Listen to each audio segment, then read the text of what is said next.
सप्रेम नमस्कार मित्रों, मैं डॉक्टर विजय कुलकर्णी आज आपके सामने एक नई कहानी लेकर प्रस्तुत हूँ। कहानी का नाम है अकाल मृत्यु।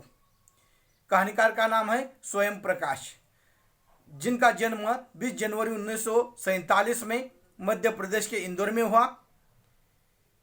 इनकी रचनाओं पर जब प्रकाश डालते हैं तब कहानियों के माध्यम से सूरज कब निकलेगा तथा अगली किताब आदि रचनाएं हमारे सामने आ जाती है।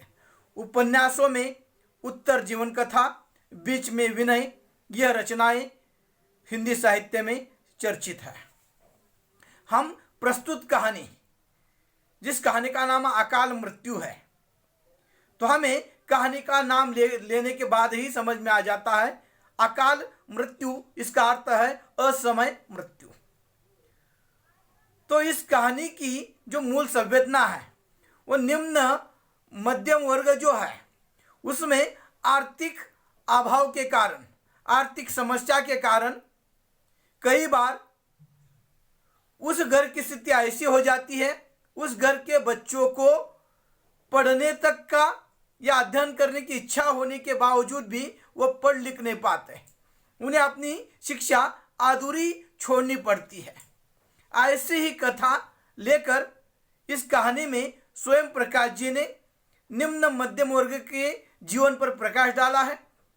इस कहानी में एक 9वीं कक्षा में पढ़ने वाला जो बच्चा है उसकी मानसिक पीड़ा तथा शिक्षण अधूरा छोड़ने की उसकी स्थिति हमारे सामने प्रस्तुत की है। हम देखते हैं जब कहानी की विषय वस्तु पर चर्चा करना के लिए हम आरंभ कर लेते हैं तब हमारे सामने जो विषय वस्तु रखी गई है उसमें एक अमृतलाल नाम का लड़का है जो 9वीं कक्षा में पढ़ता है, जिसे इम्मी नाम से भी जाना जाता है। वो फुटबॉल का बहुत अच्छा खिलाड़ी है, मेहनती है, लेकिन आर्थिक स्थिति उसकी अच्छी नहीं है और इसलिए वह स्कूल की फीस भी नहीं भर पाता और इसी कारणवश उसके पिता की भी टीबी के कारण मृत्यु हो जाती है और घर की जिम्मेदारी के कारण उसके जीवन में प्रौढ़त्व आ जाता है। और यह स्थिति आज के निम्न वर्ग के माध्यम से हमारे सामने कहानीकार ने रखने का प्रयास किया है। तो हम देखते हैं कहानी की विषय वस्तु जैसे प्रारंभ हो जाती है, कहानीकार हमारे सामने रखते हैं जो अमृतलाल नाम का ये लड़का है, बहुत होनहार है, अच्छा सा खिलाड़ी है फुटबॉल का, अपने स्कूल में तो खेलता ही है, आस पड़ोस के जो भी टीमें हैं उसका भी यह प्रतिनिधित्व करता है। यह बहुत मेहनती है, अच्छा खिलाड़ी है, लेकिन आर्थिक स्थिति इसकी अच्छी नहीं है और इसलिए स्कूल की फीस भरने के लिए भी वह कई जनों के सामने सहायता के लिए चला जाता है। उसे कहा गया था कि राज्य स्तरीय टीम में अगर तुम्हारा चुनाव हो जाता है तब तुम्हारी फीस भी माफ हो सकती है और इसलिए वह देर शाम तक उस स्कूल के मैदान पर मेहनत करता। लेकिन एक दिन हुआ यह, एकाएक उसके घर से एक खबर आ गई, उसके पिता की अकाल मृत्यु हो गई और इसी के कारण वहां पर वह घर में चला गया। अब जैसे ही इसकी पिता की अकाल मृत्यु हुई है तो यहां से ही उसका जीवन परिवर्तन होना आरंभ हो जाता है। अब सारे बच्चों को पता चला है कि इम्मी यानी अमृतलाल के पिता की मृत्यु हो गई है और सब बच्चे उसे मिलने के लिए जाना चाहते हैं। देख लेते हैं दोपहर में वहां पर उस अमृतलाल के यानी इम्मी के पिता की जो अंतिम शव यात्रा है निकल रही है, 20-25 लोग सामने हैं और जो क्रियाएं होती है उस तरह से वो लेकर जा रहे हैं।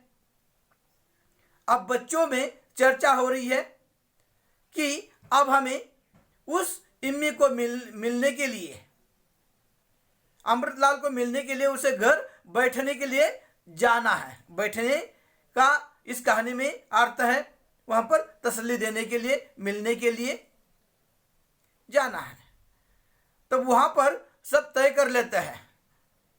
बाल कृष्ण और राधे श्याम, ये दो स्कूल के जो बच्चे हैं वह तय कर लेते हैं कि हम आज अमृतलाल के घर चले जाएंगे। लेकिन वहां पर वो जो वकील का, कुडुम्बे नाम की जो वकील है, उनका जो बेटा है, वो कहता है कि हमें सारे बच्चों को सफेद कपड़े में जाना होगा। और लेकिन सारे बच्चों के पास तो सफेद कपड़े नहीं थे, किसी के पास वह पुराने थे, किसी के पास धोए हुए नहीं थे, साफ सुथरे नहीं थे। तो फिर भी सबने तय किया कि चलो हम दूसरे दिन चले जाएंगे। और घर की स्थिति ऐसी थी बच्चों की, जब घर चले जाएंगे तो माँ बाप भेजेंगे नहीं भेजेंगे ये भी पता नहीं था। वैसे इस इम्मी का यानी अमृतलाल का घर स्कूल के नज़दीक था। एक जंगल था, जंगल में वहाँ पर एक छोटी सी झोपड़ी थी। वो घर देखकर ही इम्मी की स्थिति का पता चलता था। अब सारे बच्चे वहाँ पर चले गए हैं। चले जाने के बाद एक लड़की आ जाती है अंदर से, वो देख लेती है इन्हें, क्या है कहती है, तो वो कहते हैं इम्मी से मिलना है। वो इम्मी से बुला लेती है। इम्मी बाहर आ जाता है। उसके शरीर पर कपड़े बहुत छोटे हैं तथा जो सिर है मुंडन किया हुआ है। तो इस तरह से उसकी स्थिति है, वो पहचान में नहीं आ रहा था। शिखा रखी गई है। सारे बच्चे जाकर उस फर्श पर बैठे हैं। उस लड़की ने लाकर ठंडा पानी दिया है। अब यह भी सारे बच्चों को कहता है कि आया, अच्छा हुआ, मुझे भी लग रहा था स्कूल से कोई ना कोई आएगा, आ गए, यह बैठो और अमृत जो फल होते हैं वो खाओगे क्या, और वह दे देता है। उसमें से कुछ पक्षियों ने खाए हैं, तोते ने खाए हैं। वो कहता है कि तोते ने कुछ खाए हैं, कच्चे हैं वह, लेकिन मीठे होते हैं। और सब बच्चे जैसे वो खा रहे हैं, संकोच कर रहे हैं, लेकिन वो कहता है हमारे घर में चलता है, कोई बात नहीं है, खा लो। और सब बच्चे खा रहे हैं। और यह कहता है अमृतलाल कि क्यों ना हम पीछे जाकर वह फल खा ले, हमारे एक दोस्त को ऊपर चढ़ा लेते हैं। और सब बच्चे चले जाते हैं। वहाँ पर पहले से बच्चे कुछ खेल रहे थे, अमरूद खा रहे थे। इन्हें देखकर वो बच्चे भाग जाते हैं। अब वो चले जाने के बाद सब अमरूद खा रहे हैं। पहले भूख लगी थी, लेकिन अब दोस्तों में चर्चा हो रही है। ये कहता है गहलोत का क्या हाल है। अमृत लाल कहता है कि उनका क्या हाल है, तथा जो उनका जो दोस्त था उसने इसकी भार्गव ने काफी लेकर भार्गव चला गया था इस इम्मी की। अब उसे कह दो कि उस काफी की मुझे आवश्यकता नहीं है, इस तरह से उसने बोला है। इम्मी ने अपने दोस्तों का, तो इम्मी के दोस्त कहते तुम स्कूल कब आने वाले हो। वो कहता मैं आप नहीं आने वाला हूं, क्योंकि पिताजी की जो ठेला था वहीं पर मैं वो अब ठेला लगाने जा रहा हूं। पिताजी जिस मिल के सामने वहां पर अपना ठेला लगाते थे, हमारे काका भी और काका के बच्चे भी वहीं पर लगा देते, उसकी साथ में मैं वहां पर वो ठेला लगा लूंगा। तो वो कुछ बच्चे कहते हैं फुटबॉल का क्या, वो कहता है फुटबॉल से पेट नहीं भरता, चाहे तुम कितने भी अच्छे खिलाड़ी हो, काम करना पड़ता है तभी पेट चलता है, पढ़ लिख कर भी तो काम करना है। वास्तविकता इस जो ये बात कर रहा है इमी, तो उसके पीछे उसके मन में बहुत सारे सपने हैं खेलने के लिए, लेकिन आर्थिक स्थिति नहीं है और इसलिए वो अपने सपने वहां पर दबा रहा है। आर्थिक स्थिति के कारण अपने दोस्तों को कहता है कि ठेले पर गुजारा हो जाएगा, क्योंकि माँ और मैं दोनों ही रहते हैं, ₹50 दिन में भी मिल जाएंगे तो ठीक है। और इस तरह से वह अपने सपनों को न चाहते हुए भी वहां पर रोन देता है। स्थिति वैसी है। और वह फुटबॉल का इतना खिलाड़ी अच्छा होने के बावजूद उसके सामने दूसरा कोई चारा नहीं है। दोस्त कहते तुम्हारे पिताजी को क्या हुआ था? वो कहता है टीबी की बीमारी उन्हें थी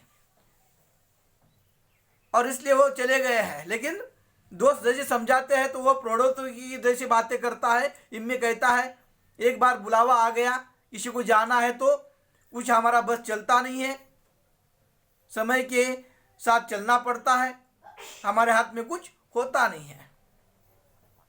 और इस तरह से वहां पर दोस्तों में चर्चा हो जाती है। अब इम्मी ने स्कूल से नाता तोड़ दिया है, इच्छा होकर भी पढ़ने की। अब कई दिनों के बाद वहां पर कहानीकार कहते हैं कि कुछ बच्चे स्कूल के उस मैदान में खेल रहे थे, बारिश आ रही थी और उस बच्चों में एक बड़ा सा लड़का जाकर यह भी फुटबॉल खेलने लगा।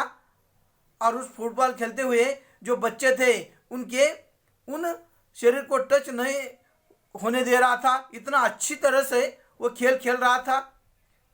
और जैसे ही थोड़ी देर खेलकर वह गीले कपड़ों के साथ जो वहां पर ठेला था सब्जी का वहां पर चला गया।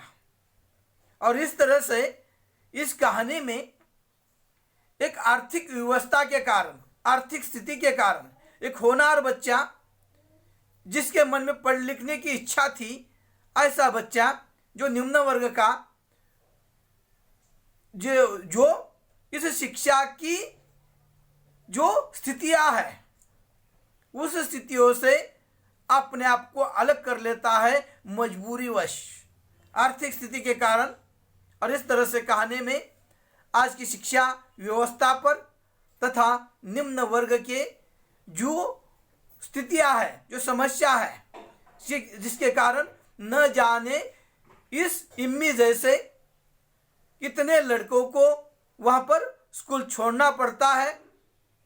उनके अंदर वो हुनर रहता है, मेहनत करने की काबिलियत रहती है, उसके बावजूद उन्हें वह पढ़ाई नसीब नहीं होती, अध्ययन नसीब नहीं होता। इसका एकमात्र कारण है आर्थिक स्थिति तथा यह जो व्यवस्था बनाई गई है, जिस व्यवस्था में पैसों के बिगड़ कुछ मिलता नहीं है। ऐसी स्थिति में होनहार बच्चे इम्मी जैसे कहीं ना कहीं समाज के द्वारा वहां पर दुर्लक्षित हो रहे हैं। उनके अंदर काबिलियत होकर भी वहां पर उनसे कुछ नहीं मिल रहा है। यह वर्तमान स्थिति हो गई है और इस पर ही प्रकाश डालने का प्रयास इस कहानी के माध्यम से किया गया है। इसमें दिखाया गया है कि पिता के अकाल मृत्यु के कारण उस परिवार की तथा उस 9वीं कक्षा में पढ़ने वाले बच्चे की स्थिति क्या हो गई, जिसके कारण उसे शिक्षा अधूरी छोड़नी पड़ी। और उसके मनोवैज्ञानिक उसका चित्रण भी किया गया है इस कहानी में, तथा इसके माध्यम से सामाजिक समस्या पर भी प्रकाश डाला गया है। नमस्कार।